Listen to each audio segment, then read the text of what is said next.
Bienvenue sur Montsou TV où vous allez assister au résumé du match qu'il y a eu entre Puiseux et Montsou pour le compte de la 13e journée de CDM Excellence 95.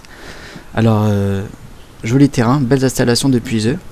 Match aux apparences déséquilibrées parce que c'est le 12e contre le premier. Et on voit une différence de style au niveau des échauffements. Malgré tout, Puiseux bien concentré pour arracher un résultat. Composition de Montsou, donc classique, charnière Tom Manu. Milieu de terrain OK, le remplaçant Kéké, Paul et le retour de Julien Lourdeau après un mois de blessure. Donc le match débute fort pour Montsou qui s'installe dans le camp adverse, donc première action au bout de 8 minutes. C'est suivi par une frappe, donc ça commence à devenir de plus en plus dangereux. Et là on va voir une belle reprise de volée de Dan, et là sa première action vraiment chaude du match. Avec un centre instantané de Ronan. Belle reprise du coach de Dan et le gardien qui joue bien le coup, donc qui part du bon côté.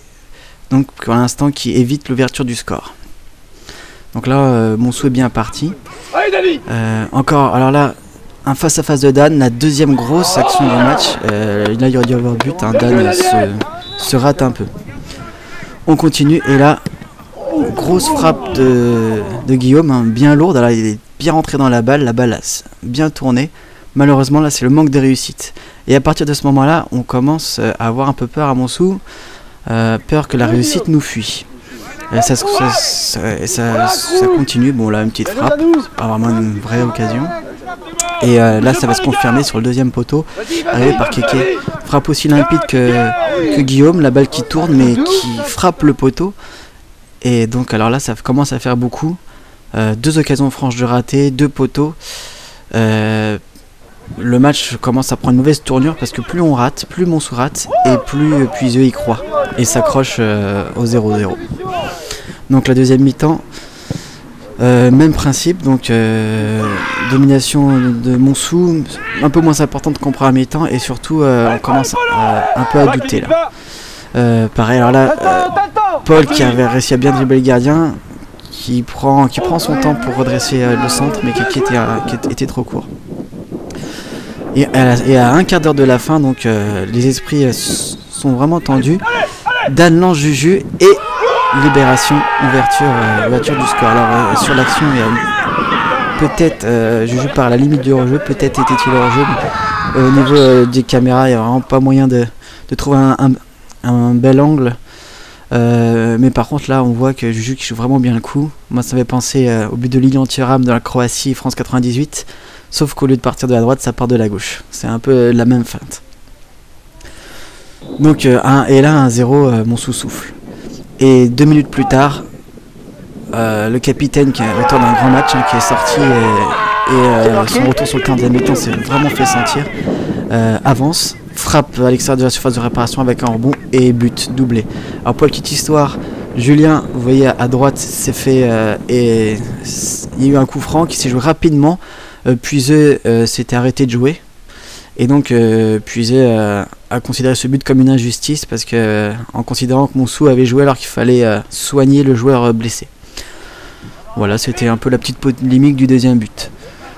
Donc là tout va pour le mieux et pareil, donc 2 minutes plus tard c'est Paul, c'est l'ouvert. Alors c'est un petit événement, c'est le premier but de la saison de Paul qui a été blessé depuis le mois d'octobre et qui ouvre enfin son compteur but. Alors je peux vous avouer qu'il commençait un peu à stresser ou un peu à sentir la pression.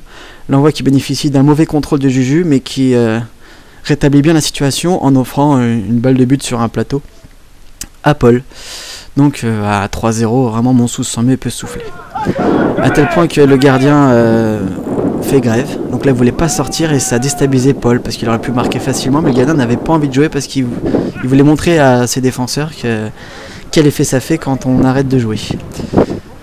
Et le quatrième but, voilà, qui arrive, un raid de Kéké sur le côté gauche qui va sur la ligne de but et qui donne un beau centre-entrée pour Paul.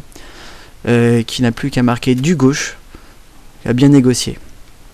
Donc quatrième but. Donc la balle n'était pas assez bien gonflée, donc difficile d'arriver à faire des belles frappes. On l'a vu notamment au niveau des coups francs. Donc fin du match à 4-0. Le score peut paraître sévère vu qu'il y avait 0-0 à un quart d'heure de la fin. Mais bravo Moussou, et maintenant interview de Paul. Direct avec Polo, buteur, double buteur aujourd'hui. Polo, premières impressions. Super ravi, merci beaucoup. Ouais. Pourquoi est-ce que tu laisses le but pour Kevin alors qu'il ne la met pas à la fin? Non, j'entends juste son appel et donc j'essaie d'être altruiste, j'ai bien marqué, donc je vais vous faire participer tout le monde. Voilà.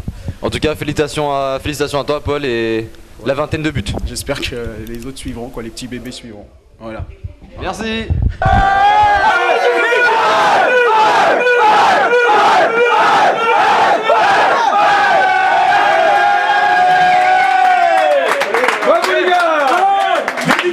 Dédicace à Thomas qui a contracté pendant tout le bibit.